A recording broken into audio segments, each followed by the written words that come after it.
बिस्मिल्लाहिर्रहमानिर्रहीम। अस्सलाम वालेकुम नाज़रीन, मैं हूं जावेद चौधरी।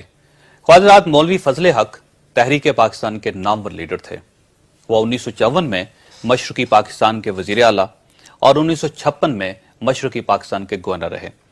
मौलवी साहब जमहूरियत और आज़ादी के बारे में अक्सर एक ज़ाती वाक़या बयान किया करते थे। वो बताते थे कि उन्होंने 1910 में अमली सियासत शुरू की। वो कलकत्ता और ढाका की गलियों में अंग्रेजों के खिलाफ जुलूस निकालते थे। उस दौर में अंग्रेज गवर्नर ने ऐलान किया कि फजल हक हमारा गद्दार है और मैं इस शख्स को कभी गवर्नर हाउस की दहलीज पर कदम नहीं रखने दूंगा। लेकिन जब 1936 में इलेक्शन हुए और मैं ये इलेक्शन जीत गया तो वही गवर्नर ना सिर्फ मुझे गवर्नर हाउस में बुलाने पर मजबूर हो गया बल्कि उसने वजीर की हैसियत से मुझसे हल्फ भी लिया। मौलवी साहब का कहना था कि यह जमहूरियत का कमाल था कि वो शख्स जो मेरी शक्ल तक देखने का रवादार नहीं था वो मेरे साथ हाथ मिलाने, मेरे साथ चाय पीने और मेरा हल्फ लेने पर मजबूर हो गया। ख्वाजरात, जमहूरियत वाकई बहुत बड़ी ताकत होती है क्योंकि दुनिया का कोई आमर, कोई जर्नैल और कोई यूनिफॉर्म आवाम और वोट का मुकाबला नहीं कर सकती। लेकिन सवाल यह है, वोट, आवाम की इस ताकत और इस जमहूरियत का मकसद क्या है? सियासतदान इस ताकत को आवाम का मुकद्दर बदलने के लिए इस्तेमाल करना चाहते हैं या फिर ज़ाती इक़्तिदार के हसूल के लिए? मैं इस सिलसिले में साबिक सदर परवेज़ मुशर्रफ की मिसाल पेश करता हूं। सदर परवेज़ मुशर्रफ का दौर माशी लिहाज से पाकिस्तान के लिए शानदार था।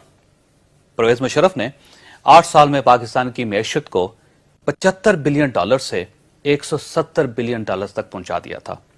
उनके दौर में जीडीपी परचेसिंग पावर $270 बिलियन से $504 बिलियन हो गई थी।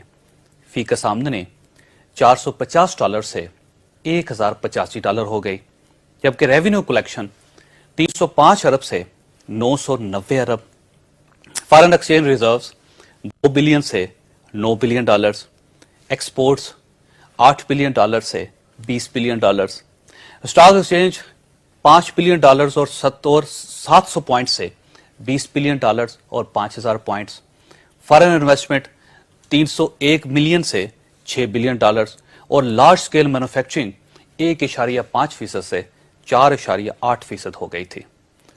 सदर परवेज़ मुशर्रफ से इनसे पहले पाकिस्तान के जीडीपी का 65% हिस्सा कर्जों की अदायगी पर खर्च होता था, लेकिन मुशर्रफ इसे 27% तक ले आए थे, जबकि पाकिस्तान में गुर्बत 34% से 24% हो गई थी, शरह खानदगी 45% से 53% और पाकिस्तान का तरक्याती बजट 80 अरब रुपए से 550 अरब रुपए हो गया था।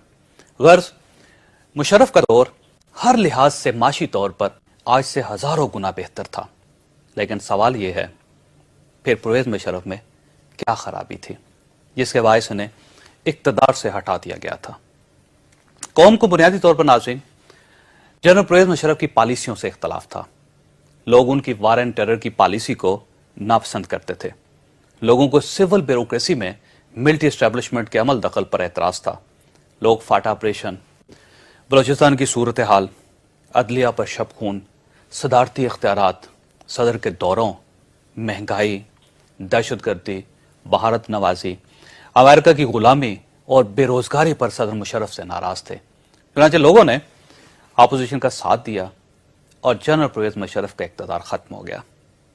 लेकिन सवाल यह है, क्या आज ये सारे मसले हल हो गए हैं?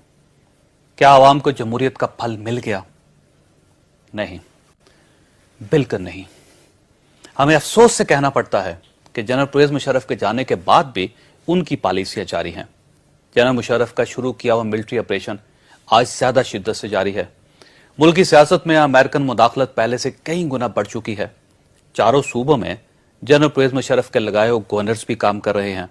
17वीं तरमीम और उस तरमीम के बख्शे हुए सदारती इख्तियारात भी अपनी जगह पर कायम है। हालत यह है कि जनरल मुशर्रफ के दौर में भी वज़ीर आज़म सदर के मातहत होता था और आज जमहूरी दौर का वज़ीर आज़म भी ऐवान सदर का सबॉर्डिनेट है। उनके दौर में अमेरिकन हमारी पॉलिसियां चलाते थे और आज भी रिचर्ड हालब्रोक पाकिस्तान के वाइस रहे हैं। उनके दौर में भी एस्टेब्लिशमेंट मजबूत थी और आज भी मुल्क की ज्यादातर पावर्स इसी के हाथ में हैं। सर मुशर्रफ भी अक्सर दौरे पर रहते थे और हमारे मौजूदा सदर भी कभी कभी ही पाकिस्तान तशरीफ लाते हैं। उस दौर में भी महंगाई थी, बेरोजगारी थी, बम धमाके थे, खुदकुशियां थी और करप्शन थी, और आज भी ये सारी चीजें पहले से ज्यादा शिद्दत के साथ मौजूद हैं। लिहाजा फिर तब्दीली कहाँ है? वो ख्वाब कहाँ हैं जो 9 साल तक आवाम को दिखाए जाते रहे थे?